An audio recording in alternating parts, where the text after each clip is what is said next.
Hello and welcome to the Leeds podcast. I'm James and I'm with Rocco Hello.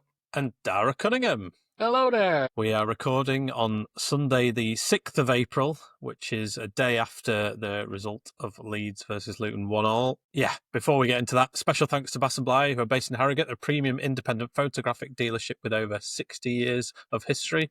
They specialise in cameras, binoculars and spotting scopes.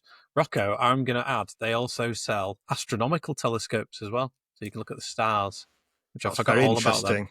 Yeah, they offer a wide range of brands, including Canon, Fuji, Nikon, Sony, as well as Swarovski, Opticon, Leica, and Zeiss for binoculars and spotting scope. They do have a use section on the site with a little pop-up that should come up, and if you sign up with your email address, you'll get £10 off when you spend £100 on used gear, and it'll send you a unique code. Link in the description of the episode below, and thanks so much, Bass & Bly, www.bassandbly.com. Astronomical scopes. I'm going to have to talk to Justin about one of them. I have wanted one of them for years. Oh, yeah, actually? Yeah, I genuinely have. They're really good, and they're always like very well priced as well. They're like not as expensive as you'd think, and you can get ones that track the stars as well. So because they move at such a high magnification, it has to follow it. So you can get ones that follow the stars as well. Oh, wow, cool. Well, I'm over for Bristol actually, so I might see about collecting it then. Go back 6 Bueller Street. Yeah, in Harrogate. That's it exactly.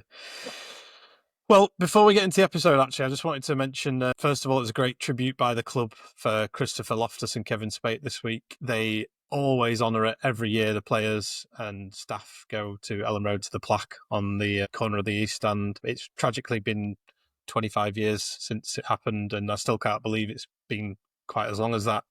Yeah, I even remember, I mean, I say this every time it comes around, but I remember being at the first home game against Arsenal. We lost 4-0. It was the first game after that, and incredibly sad. A lot of emotional people around us, and I think that'll stay with me forever. So yeah, and fair play to Luton for honouring it as well. I think their fans were great in the ground as well, standing up and clapping, which is great. The what is going on? Where do you start? Should we start with the presser, the pre-match presser? Yeah, we can do. Could I start by slagging off Farke, please? Didn't you say this is your worst press conference you'd seen, Rocco? Yeah. It's going to be interesting. I love Parker's pressers. I think he's always impeccable. But obviously, after Swansea last week, was the first sign of cracks when he said that 100% certain to go up thing. Then on Thursday, I could not believe that he doubled down on that, which was a really bad sign. And, I'm not being reactionary after we didn't win. I did say it at the time.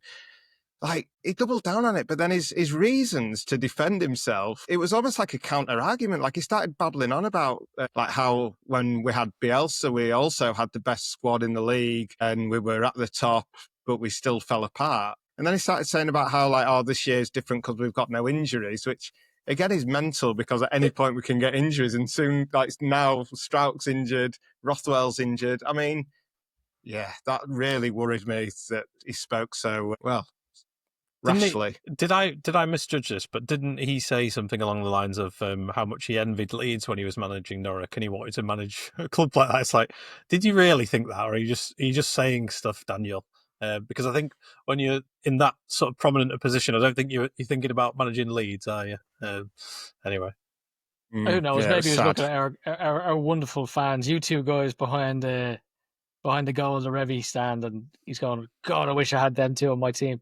I wish I had them two cheering on Norwich. Slagging me off. I have a totally different take on the presser. I thought it was brilliant. I felt really, really confident after it. I don't really watch a lot of pressers. I know Rocco, you're surprised when I told you that because I didn't even watch a lot of Bielsa's ones because it took too long with the translation.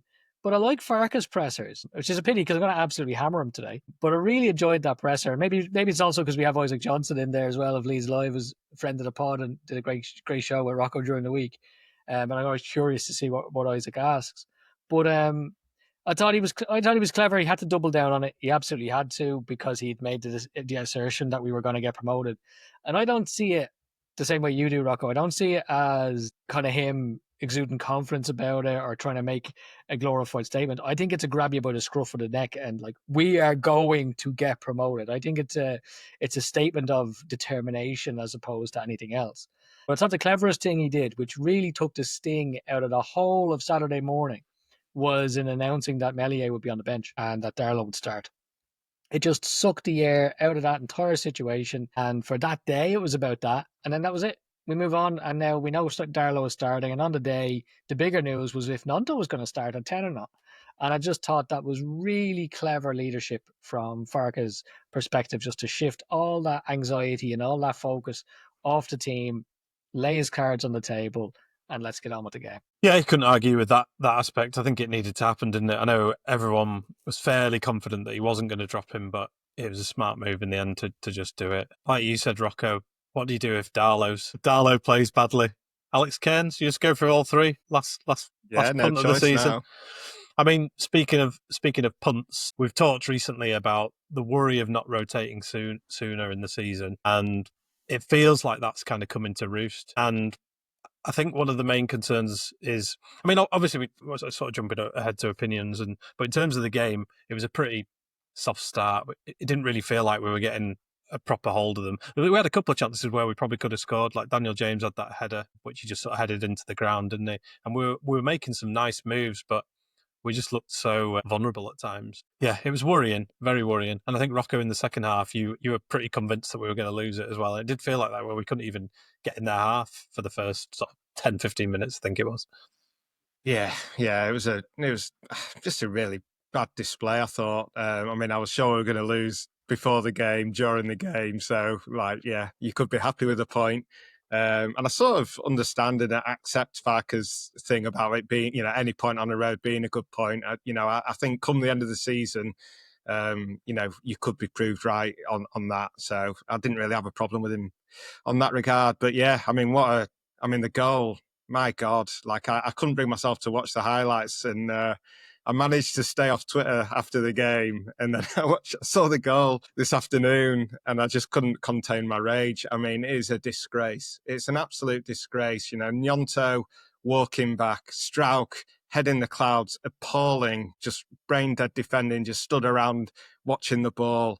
Solomon not even in the shot. If you wind it back, the goal scorer is next to him, like he should be tracking him. He don't care. He should have been hauled off. I'd have taken him off right there and then. It's just completely unacceptable. And, it makes me question whether they have the desire to even go up. How can you go to Luton, a game that you know is going to be a massive, massive scrap, and let them score that goal? It just, it boggles the mind. Yeah, it was a shambolic goal. It really was. And I'm glad you pointed out Gnonto as well, because I spotted that. He looked to be jogging back. He was in a good position that had he sprinted back, he would have made up that area in the back post. And I don't think he would have taken Jones, I think was the scorer. I don't think he would have taken him, but it would have allowed Firpo to take him, and he could have come on to Firpo's man. Because as it was, Firpo was left in a 2-on-1 situation. He had to pick one. He chose the wrong one, which is not his fault at all. You don't know where the cross is going. But actually, Gnonto, funny enough, James, you mentioned the Dan James chance before that. And Gnonto, I think, was at fault for that too. And this is an interesting take on it. So Gnonto's obviously hasn't played in 10 before. And we heard Isaac, again, back to Isaac. We heard Isaac talking about how Peru has learned how to play the 10 and the 9 at Leeds. And how if he drops deep as the 9 to pick up the ball, he sprays it, but then he's sprinting to get in the box. Whereas with 10, he kind of sometimes doesn't know what to be doing.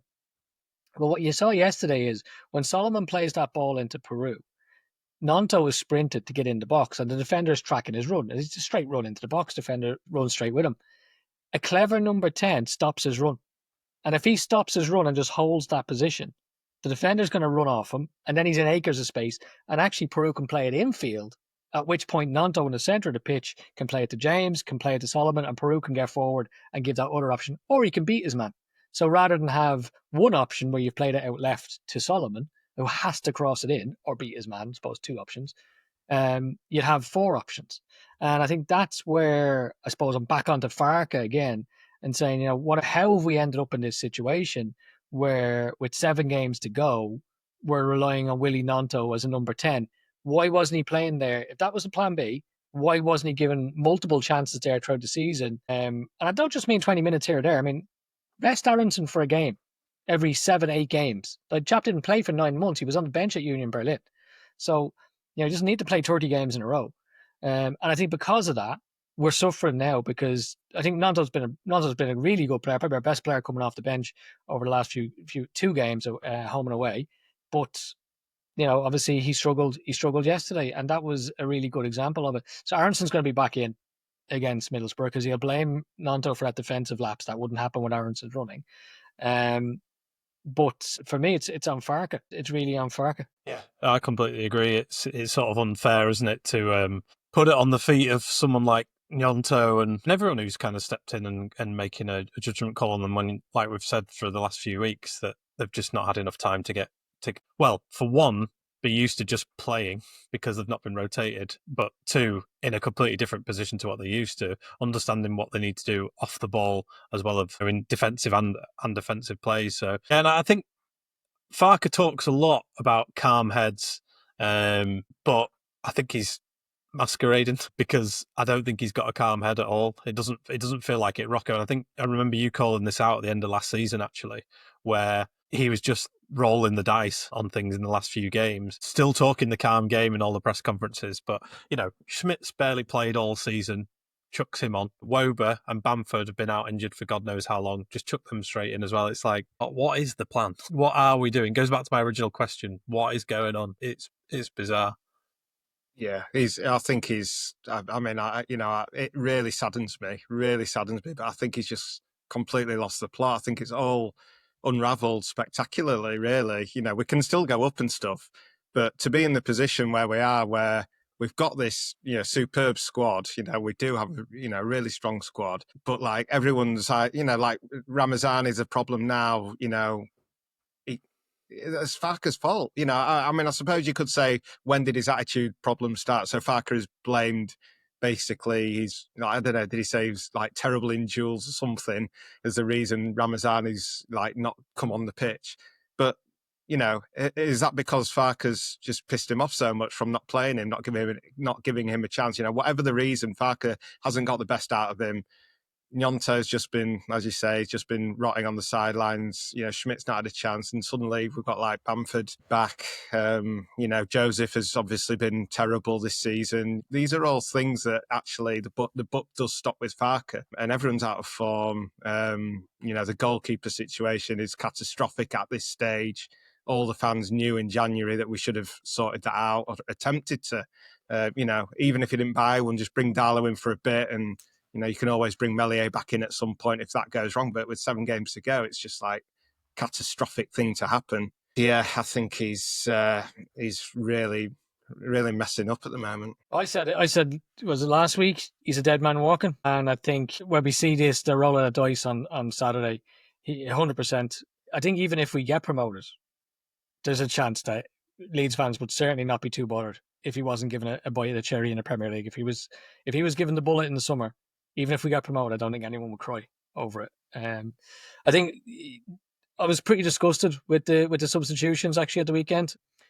He has done his absolute best to not play Isaac Schmidt at all this season. He has left him out at every opportunity.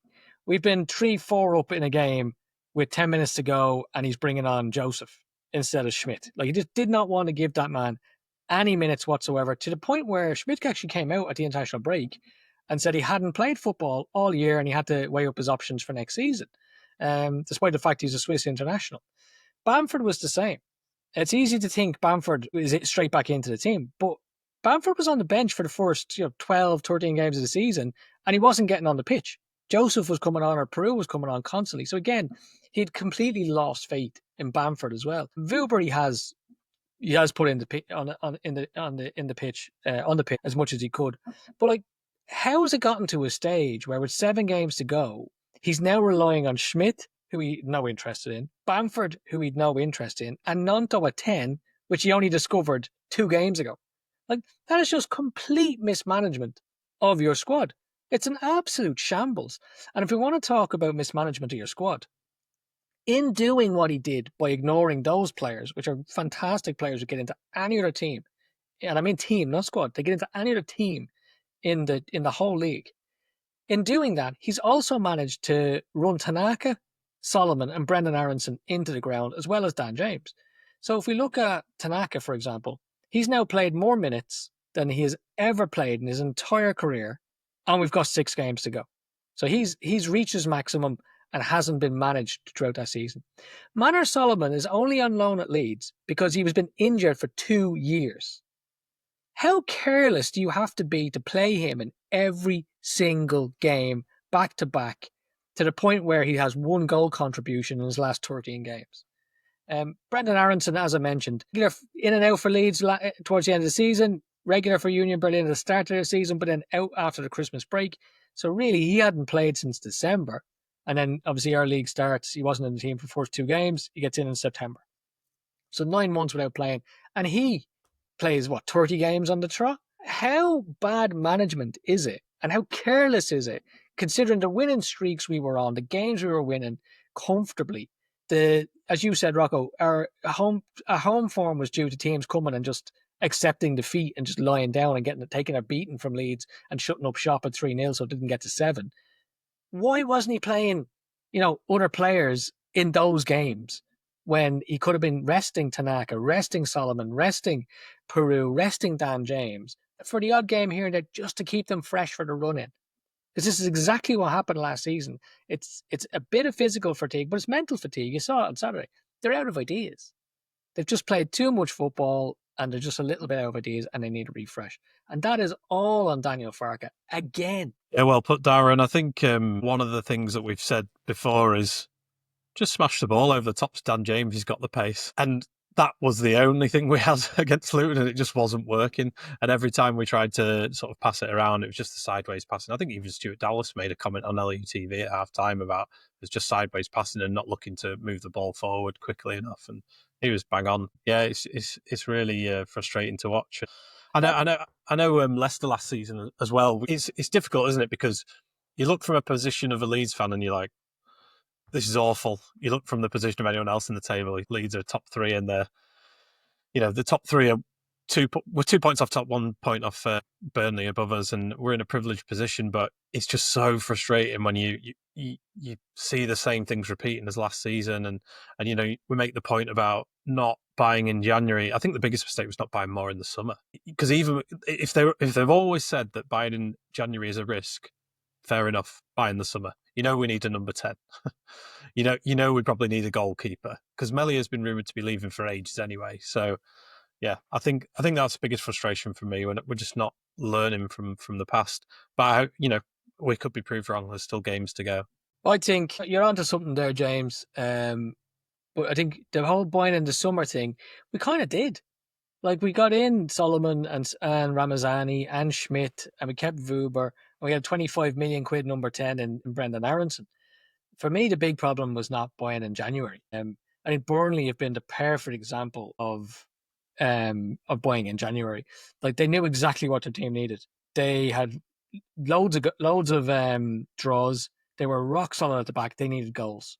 They went and signed your man Edwards, who's added a bit of flair to their team, and suddenly they're scoring goals. That's a key strategy. Sheffield United knew as well they needed a bit of a refresh to keep going. They probably knew they were getting a bit lucky, that they weren't dominating games, that they weren't getting well-deserved wins. A lot of it was under the caution they might scrape a 1-0. They're still getting there. But they brought in 4 players who were in their starting 11 at the moment, particularly Brent Burton Diaz, who's a good player. Well, even Tom Cannon's a bit crap, but he scored 9 goals up until then, so he was worth a punt. Our big mistake was not bringing someone in January to cover those positions. Like, as you said last week, Meslier had his hiccup very early January. He could have been brought out of that team straight away. And then if you bring in just an experienced player, my shout would have been Chair, from QPR. Like, wouldn't have cost that much. Championship player, but might have to loan him out again next season if we got promoted.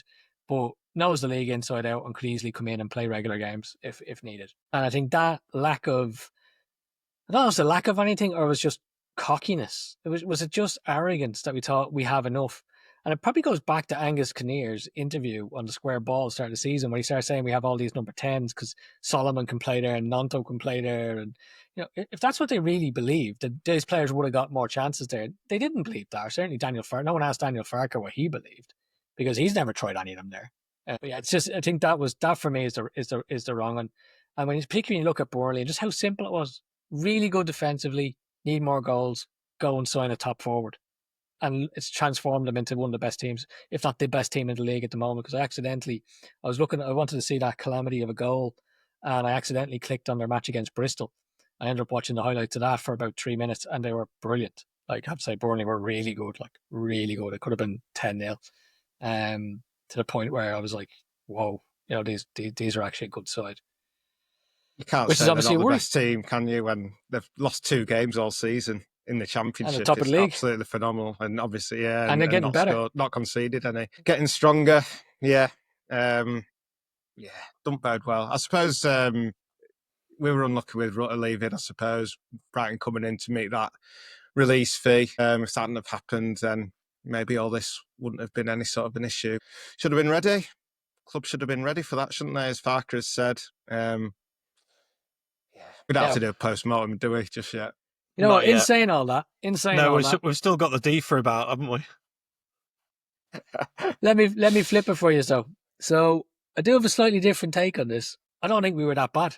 I'm not seeing a capitulation. But listen to Joe Wayman today, and I actually agree with Joe. We had enough chances to win that game. Like I say, the Dan James header was a goal any other day of the week, and if Nanto stops, then maybe it's a different thing. The one that hits Firpo on the stomach ends up being a really good save by the keeper. It was just going in.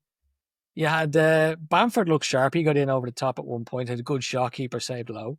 The Solomon chance at the end, well, it wasn't quite the end, 10 minutes to go, but it's probably easier to score that than it was to miss it.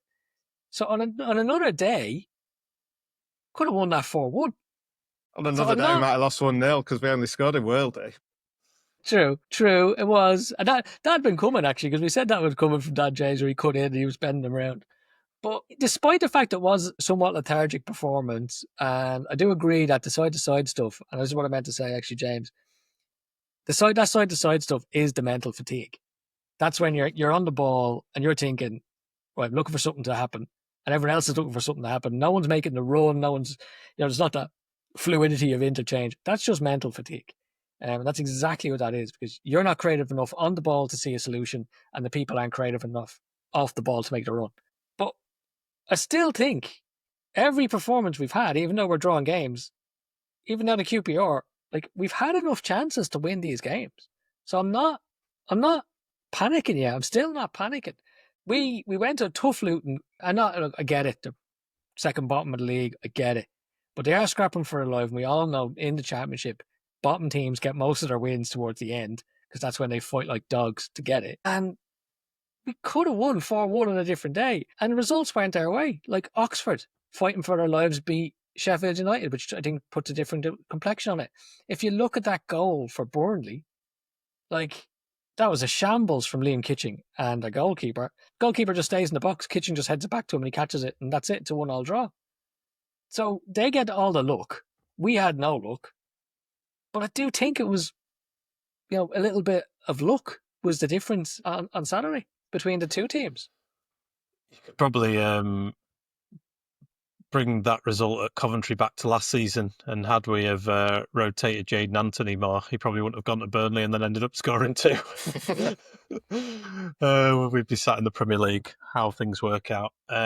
Crikey. Okay, the supercomputer, you said it wasn't so super. 98% it was predicting us a few weeks ago. What is it predicting us now? I think I saw it. 98% for promotion was what it was saying. And yeah, you're nearly bang on. 68% is what it's saying now. Pathetic loser. That's what the supercomputer is. Doesn't have a clue. We just like no leads. 13th in the form table for the last 6 games. We're still averaging 2 points per game, but the last 8 games we're averaging 1.63. Yeah, Sunderland are coming up on our asses now. 7 points behind.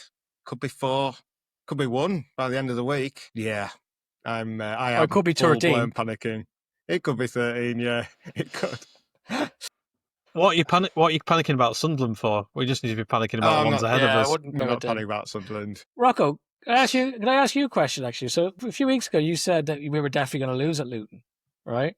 So from your perspective, are we just 1 point less than you thought we'd be right now? Well, it depends what I've said. I mean, I've said it for weeks. So, the earlier stages, then yes, I suppose so. Yeah, it's a good point on the road, like Farke said. But yeah, the performances really worry me. They really do. Like even Swansea last week, I actually didn't even celebrate Nyanto's goal because I was just like sulking because I was just fuming that we were playing like we were at the end of last season. So I am, hopefully just reading far too deeply into stuff, but well, we need that Borough game. I mean, I was dreading that Borough game, but now I need it to come. I need to see it happen, and I need us to be back on song because, like, defensively, we're not solid anymore. You know, going forward, we just seem to lack the spark. Wober played well against Borough last time out. He's probably going to be playing for an injured Pascal Strauch, isn't he?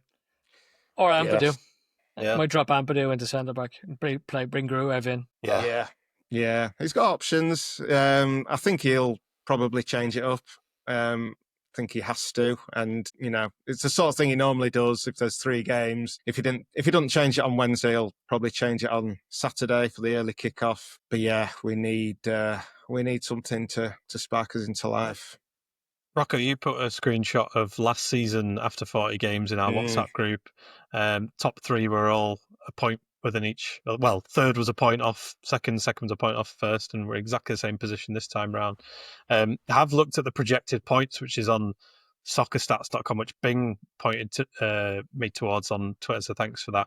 I found one that's projected points, and for Burnley, Sheffield United and Leeds, Burnley are projected to get 95.2, Sheffield 95.98 and Leeds 95.29, so it's going to be tight, isn't it?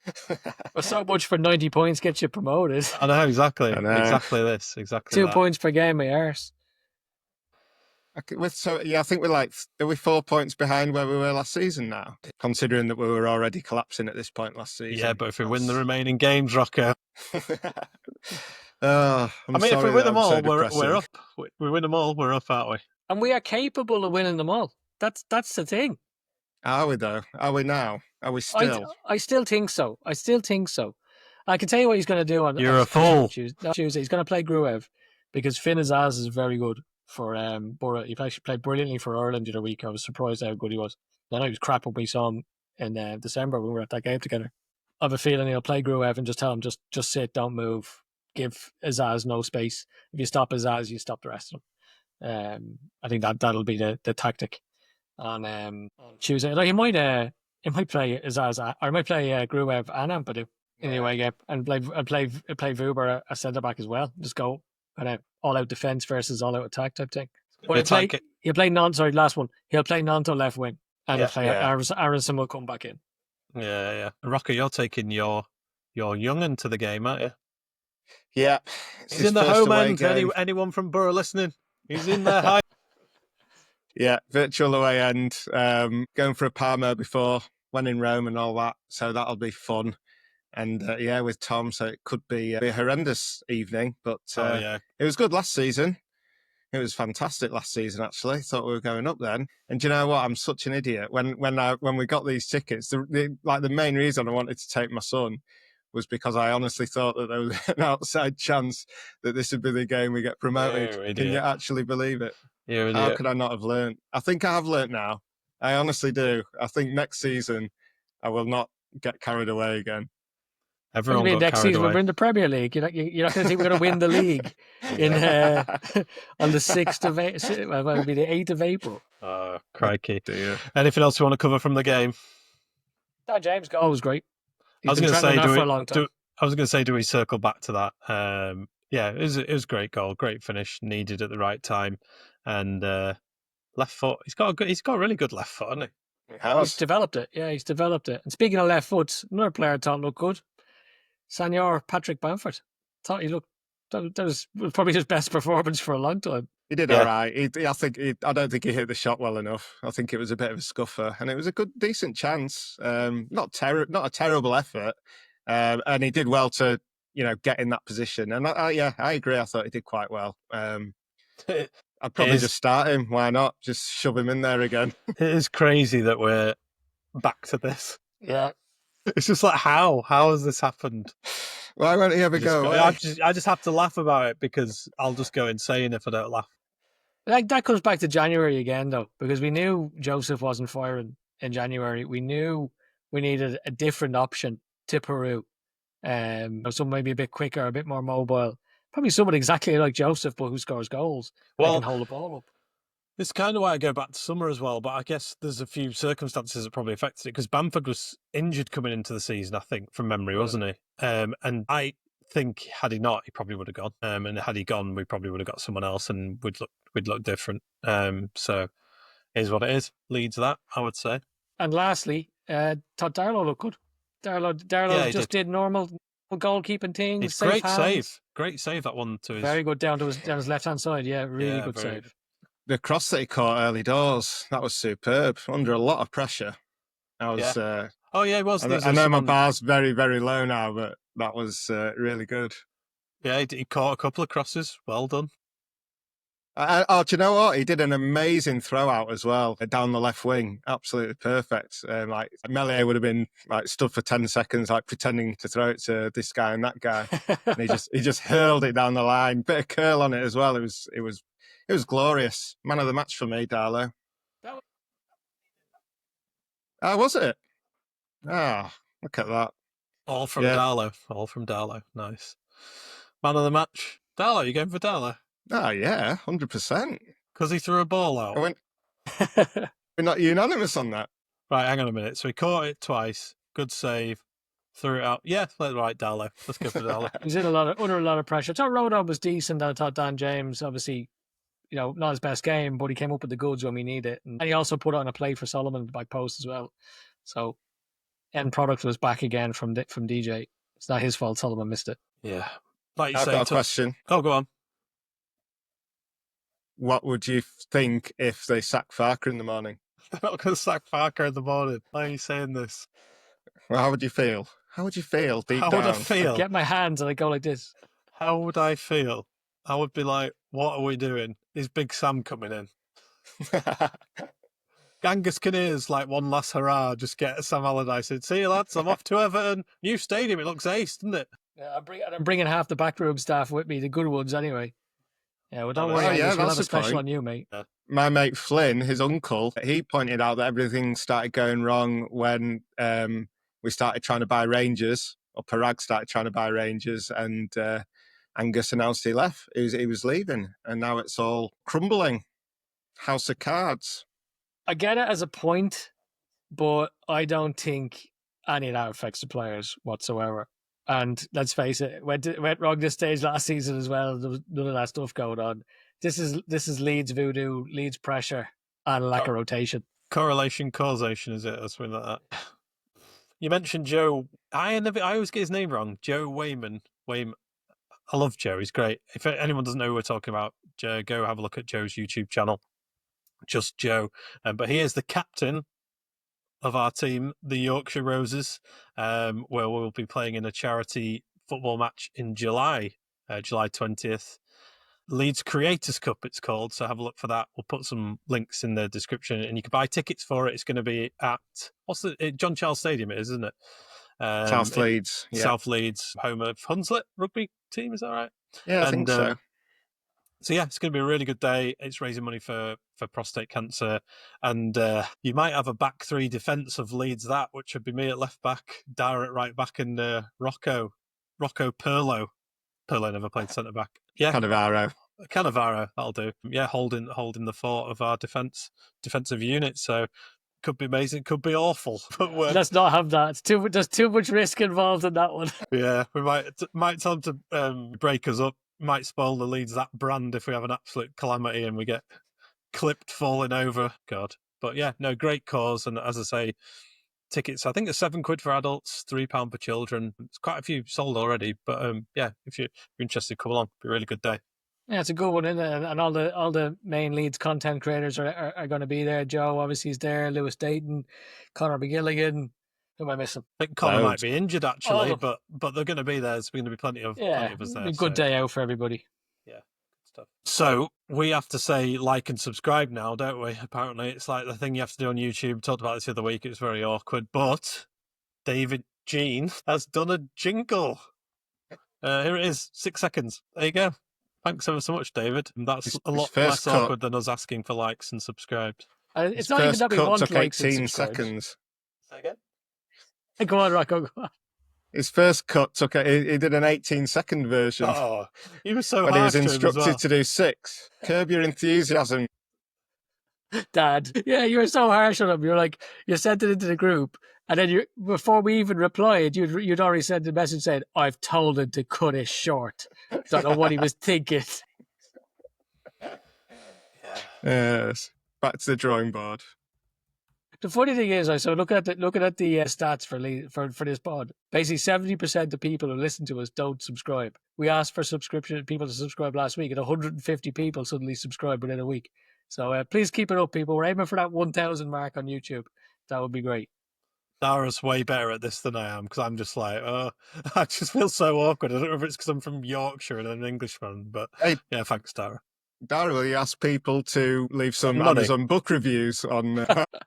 Dara, if you could just get our PayPal link on there, ask people to send money, get people to buy Rocco's books on the Leeds that website. No, they don't have to Amazon buy and leave a it. review. No. Just leave a review. It's fine. It's free. Look, yeah, please leave reviews on Rocco's books.